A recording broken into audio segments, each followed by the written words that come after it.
Hey guys, it's Alberto. So I've ordered a lot of parts so I can do a huge maintenance overhaul video on my channel, but I'm still waiting on a few things to show up. So what I'm gonna do is that I found some old footage of me changing out my inner and outer tie rod ends. So let me just clarify that big green tool I say you guys are gonna need, you don't need it. It does not work on my car. Another thing, it's old footage, so if you hear me say things like, oh, a lot of things have changed, not a lot of things have changed. Everything's staying the same from my previous video. So with that all out of the way, let's get right into it. What's up guys, it's Alberto again. Sorry I haven't posted lately. I've just been really busy with work and school. As you guys can see, a lot of stuff has changed with my car. I don't know if you can see that much from here, but you see I got the Type R wheels and stuff. The purpose of this video today is how to change out your inner tie rods and outer tie rods on your DC5. This applies for 02 to 06 models, like nothing's different on them really. But yeah, I've also noticed with these cars, not a lot of people post how to do maintenance on these cars, especially with the tie rods and stuff. So on the DC5 forums online, they show how to do it step by step. But myself, I'm more of a visual learner. I can't really just read instructions and kind of go from there. I get kind of confused. So I feel like this video is going to be very helpful to new DC5 owners because the maintenance on these cars are pretty extensive because they are 15 years old. But from the looks of it, it seems pretty simple. Hopefully it is. I'll give you guys a rundown of the tools and the steps that we're going to do. So let's get started. Alright guys, these are some of the tools and parts that you're going to need to do this job. So you're going to need your crossbar that can take off your wheels. You're going to need a needle nose plier. You're going to need sockets. You're definitely going to need your inner tie rod remover tool. You could pick this up at your local auto parts store. I got it for $106.66, and then don't worry about the price. You can go over. It's just a loan a tool service. Be careful though, because some auto parts stores, they have these, but they're not going to be the exact same length that you're going to need. As you can see here, I have my tie rod lined up with it, and I'm pretty sure it's barely gonna fit. Hopefully it will. If not, we're gonna have some issues with that. Gonna need a little mallet, a pry bar, 1/2 inch ratchet, and then obviously your inner tie rod and your outer tie rod ends. Some other stuff you're gonna need, definitely some gloves. You're gonna need your jack stands and also your jack. This job, hopefully it should take me no more than like 2 hours to complete. If it takes a little bit less time, I'll definitely let you guys know. But anyways, let's get started. I've already kind of loosened up the wheels with my impact wrench, and yeah, well, I'll show you guys the next step. As you guys can see, it is definitely time for me to change out these ends. I actually think they've never been changed. I know the OEM ones have like that nice little chrome orangey pinkish tint to them.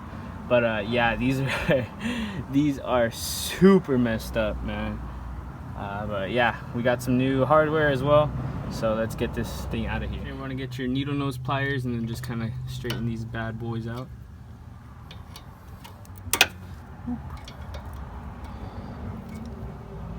I'll straighten them as much as I can and then I'll pull them out. Alright guys, so now that I got this cotter pin out, what you're going to want to do is take off this castle nut. I believe it's a 19mm socket. I'm still using the impact tool. If you don't have a tool, don't worry about it. Just use your actual ratchet. I guess I'm just lucky to have this, honestly. So good. Alright, let's get this thing out of here. So now that I loosened it up, I didn't undo it all the way. You're gonna want to get your little mallet and then just kind of just boom, boom, just like that. So now that I got this part out right here, I'm gonna do what Chris Fix said and then count the turns from when you take off this tie rod.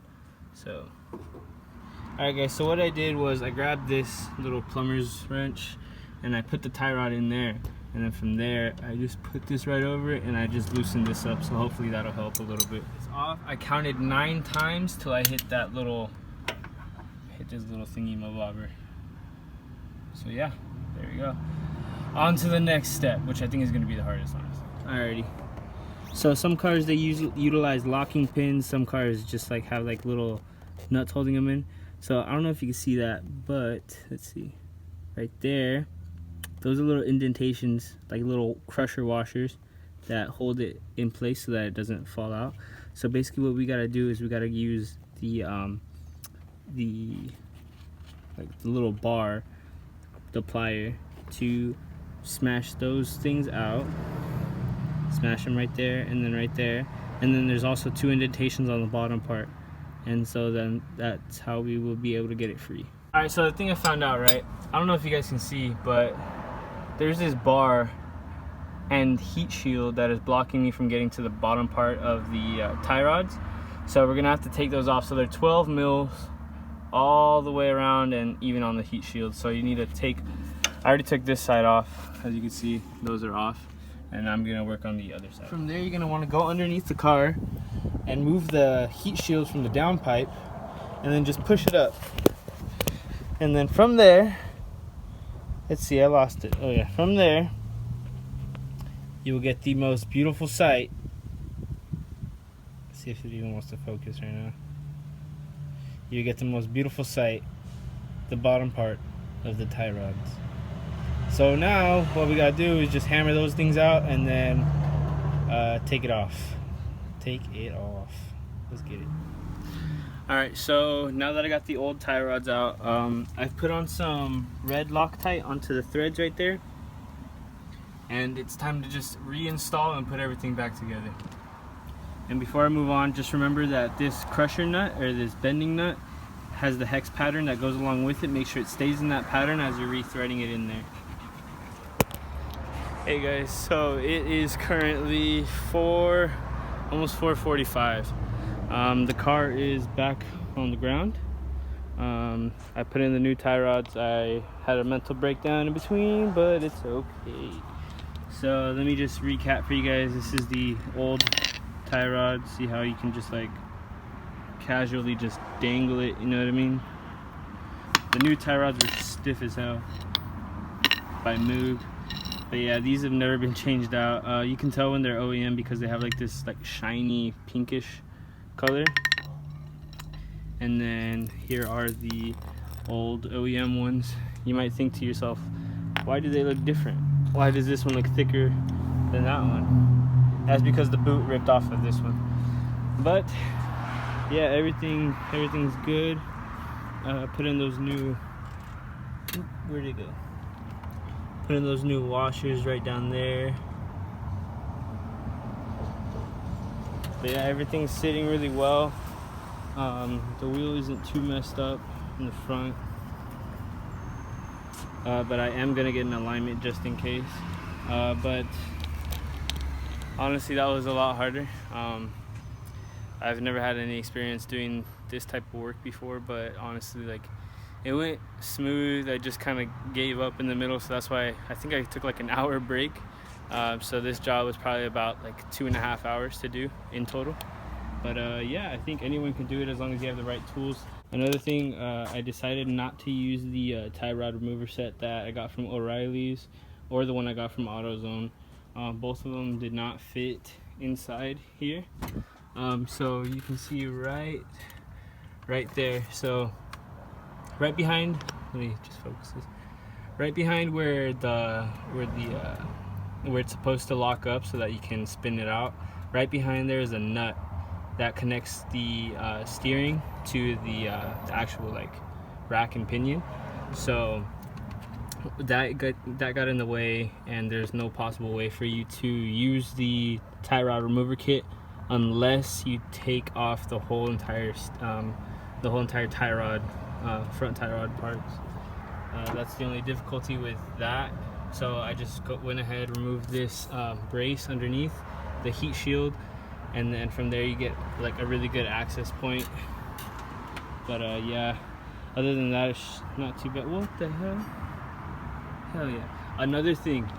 Another important thing about this is to wear gloves, especially rubber gloves or anything thick. When I tried fitting my fingers in here to put in the little locking pins from the tie rod kit, it felt like I kept on hitting like a funny bone, but like in my fingers. Those right there conduct a lot of electricity. I don't know how. Something in here is conducting a lot of electricity. There's a lot of metal here. So yeah, just be careful with that. Make sure you wear gloves. Don't be dumb like me. But yeah, everything went pretty smooth. Just got to get in alignment now. But yeah, I would say if you're looking to save a couple $100 with labor, just get yourself the parts and then do it yourself. But yeah, there you go. Alright guys, so that is it. Hopefully that helped you out. If not, like I said before, comment or direct message me for any information that you guys might need. But yeah, so next video, these bad boys, this bad boy, this right here, this right here, this right here, and this. So it's gonna be a huge overhaul. Like I said, not everything's here, so I still have more packages waiting. But yeah, hopefully that enjoyed. Remember, like, comment, subscribe, and hope you guys have a great day. Thanks.